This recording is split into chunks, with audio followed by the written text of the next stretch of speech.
মীনাক্ষী দি, দীপশিতা দি, পারমিতা রয়, আপনার আমাদের নাজিরা খাতুন, প্রিয়াঙ্কা বর্মন, আফরিন আছেন আমাদের বালিগঞ্জ থেকে।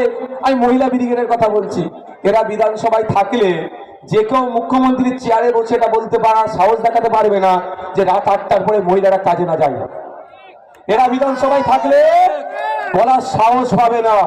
তাই আমরা বলছি বামপন্থীরা, মীনাক্ষী দি, দীপশিতা দি, আপনার প্রিয়াঙ্কা বর্মন, নাজিরা বলছে মহিলারা 8টা, 10টা, 11টা, 12টা, 1টা, 2টো, 3টে, 4টে বড় কথা নয়, নির্বিঘ্নে বাড়ি থেকে তার কর্মস্থলে যাবে, আবার নির্বিঘ্নে কর্মস্থল থেকে বাড়িতে আসবে। সমস্ত নিরাপত্তা দেওয়ার দায়িত্ব মীনাক্ষী দি, দীপশিতা দি, প্রিয়াঙ্কা বর্মন, নাজিরা খাতুনেরা মাথাতে তুলে নেবে। কোনটা চান?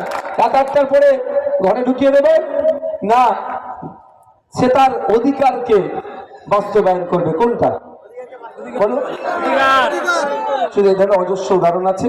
আমি আপনাদের বলবো, মমতা ব্যানার্জি এখন নিদান দিয়েছে, শুনেছেন তো? হজে না যান। বুঝতে পারছেন তো? তো নিদান দিয়েছে, আজকে হজের কথা বলেছে, কালকে বলবে 5 ওয়াক্তের জায়গায় 3 ওয়াক্ত পড়ো। বলতে পারে, বিশ্বাস নেই। ঠিক আছে, তো আপনারা পরে দেখুন, বামেরা ধর্ম নিয়ে রাজনীতি করে না, ঠিক কথা। ওরা ধর্মস্থানে যায় না, ঠিক কথা। কিন্তু আপনার বামেদের মুখে 34 বছর বা এই লাস্ট 15 বছর একবারের জন্য শুনেছেন যে এবারে হজটাতে পড়ে যাও? হ্যাঁ, নওশাদ সিদ্দিকী মাথায় টুপি মুখে দাঁড়িয়ে তো আমার ভাই ধর্মীয় লিবাস, কিন্তু একবারের জন্য স্টেজ থেকে আমাকে বলতে শুনেছেন যে মুসলমান হওয়ার জন্য তুমি আমাকে ভোট দাও, বা আমি পীর পরিবারের ছেলে তার জন্য আমাকে ভোট দাও?